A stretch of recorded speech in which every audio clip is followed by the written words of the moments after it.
ತಮ್ಮ ಅಭಿಪ್ರಾಯವನ್ನ ಇನ್ನೊಬ್ಬರ ಮೇಲೆ ಎಂದು ಬೈ ಫೋರ್ಸ್ ಹೇರ್ತಿರ್ಲಿಲ್ಲ. ನಾ ಹೇಳ್ತೇನೆ ಕೇಳ್ರಿ, ಹಿಂಗೆಂದೂ ಅಂದಿಲ್ಲ. ದೊಡ್ಡವ್ರ ಜೊತೆ ಎಂದು ವಾದಕ್ಕಿಳಿದಿಲ್ಲಂತ. ನಾವು ಬೆಳಗಾದ್ರೆ ದೊಡ್ಡವ್ರ ಜೊತೆ ವಾದ.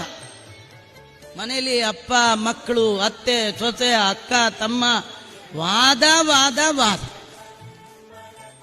ರಾಘವೇಂದ್ರ ಸ್ವಾಮಿಗಳು ತಮ್ಮ ನುಡಿಯಲ್ಲಿ ಎಂದೂ ಇಂಥ ತಪ್ಪನ್ನ ಮಾಡಿಲ್ಲ. ಅವರದು ನುಡಿಯ ಸತ್ಯದ ಸ್ವರೂಪ ಇದು. ಧರ್ಮ ನಡೆಯಲ್ಲಿ ಇರಬೇಕು. ನಡೆ ಅಂದ್ರೆ ಲೈಫ್ ಸ್ಟೈಲ್. ಹಿಂದೂ ಧರ್ಮ ಲೈಫ್ ಸ್ಟೈಲ್. ಧರ್ಮ ಅಂತ ಯಾವುದನ್ನು ಕರೀತಾರೆ? ಧಾರಣಾ ಧರ್ಮ ಇತ್ಯುಚ್ಯತೆ. ಜೀವನದಲ್ಲಿ ಧಾರಣೆ ಮಾಡಲಿಕ್ಕೆ ಯೋಗ್ಯವಾದ ಕ್ವಾಲಿಟಿ, ಯಾವ ಗುಣಗಳನ್ನ ನೀವು ನಿಮ್ಮ ಜೀವನದಲ್ಲಿ ಅಳವಡಿಸಿಕೊಂಡರೆ ಅದು ದೇವರ ಅನುಗ್ರಹಕ್ಕೆ ಕಾರಣ ಆಗತ್ತೋ ಅದನ್ನ ಧರ್ಮ ಅಂತ ಕರೀತಾರೆ.